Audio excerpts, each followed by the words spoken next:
आता नाही, मी एक साधक आहे, ऋषींचा आणि संतांचा आहे, पूर्व सुकृताचे जोडी म्हणून विठ्ठल आवडी. विठ्ठल कोणालाही नाही आहे रस्त्याला लावत, ज्याचं भाग्य उदय झालं त्याला तसा हा रस्ता आहे. अन्यथा कर्माचे भोग जे आपण म्हणतो ना, ते भोगल्याशिवाय देव पण रस्त्याला लावत नाही. म्हणून हा रस्ता नुसता ऐकू नका.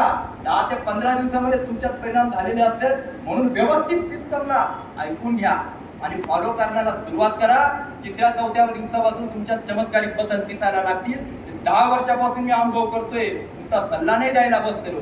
आज आमच्या फॅमिलीचा 20वा दिवस हे रताळ डाएट फॉलो आहे. बिलकुल शिजवलेल्या पदार्थाला 20 दिवसापासून हात नाही लावलेला. कोणती एनर्जी कमी दिसते तुम्हाला? आणि या 20 दिवसामध्ये मार्कंडेय पर्वतावरची तर मी दर महिन्याला एकदा चक्कर मारत असतो, ते पण डाऊन आलोय कुठलाही खंड न करता. कुठला थकवा आला म्हणून तुम्हाला सांगतो की सिस्टम प्रॉपर समजून घ्या. कुठल्याही पशुला कुठल्याही प्रकारचा त्रास दिसत नाही. गटारीचं पाणी पिऊन किड्याजवळ खाणाऱ्या पशुला बीपी ना डायबिटीस ना थायरॉइड ना हातपाय मानपाट कंबर दुखी. इथं मात्र आम्ही थोडा ऍपलचं पाणी चांगलं पिऊन किडनी स्टोन होतो.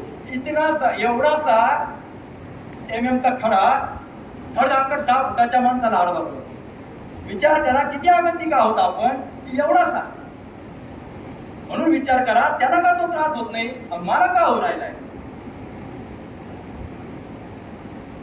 घास खाणारा चारा खाणारा पशु पर्वत करताना थकवा त्याला जाणवत नाही.